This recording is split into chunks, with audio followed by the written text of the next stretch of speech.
Well, this fellowship is lovely. Just have to cut it off because you're too friendly with each other.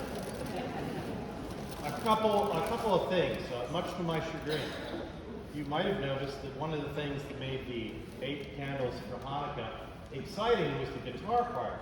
You might wonder to yourself, gee, who's playing the guitar? And you have no information about that. So, John, would you stand up?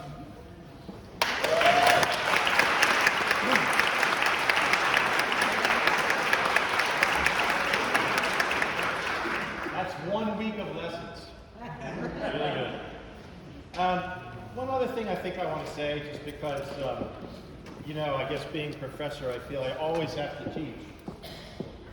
One thing I've discovered teaching Introduction to Western Music to non-music majors is when you say Bach was a genius, they say why. And I feel you go through music school and they say to you Bach was a genius and you say yes. And you really never learn, you learn why.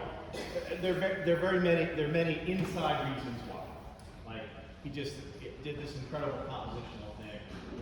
I get to appreciate it. But will you ever appreciate it? Probably not. Unless you know enough about music theory to see what he's doing. So I want to tell you one thing. You'll see that the prelude that Akiko is about to play, parentheses, in the style of Bach. You can't underestimate the power that Bach had in the Romantic period. How many composers in the Romantic period, we're talking about the 1800s, mid to late 1800s, suddenly came to admire him? And you can't understand how unusual that was. Up through the Baroque period, generally, a composer wrote for here and now, kind of with the knowledge that when they died, that would pretty much be it for their music. Composers were contemporary, but did they expect to be performed after death? Unless it was church music, probably not. Bach wrote late in his life the Art of the Fugue, the Musical Offering, the Mass in D minor, all works written with the idea that people are going to study his music after he died. What's good? I don't know. And for a while, he was ignored. Maybe they did his music in the churches in Leipzig where he had served the last 27 years of his life.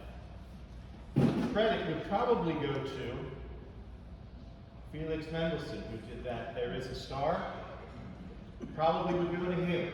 He did an abbreviated version of the St. Matthew Passion in Leipzig, and for many it was a rediscovery of Bach's music.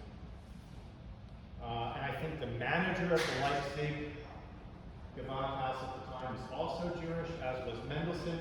Mendelssohn was known to have said it took 2 Jews to bring Protestants their praise to Mozart. But once Mendelssohn did this, and people started studying the music of Bach, whether it was Mahler, whether it was Debussy, whether it was Mendelssohn, whoever it was, Saint-Saëns, anyone, they immediately said their composing was transformed by what they studied.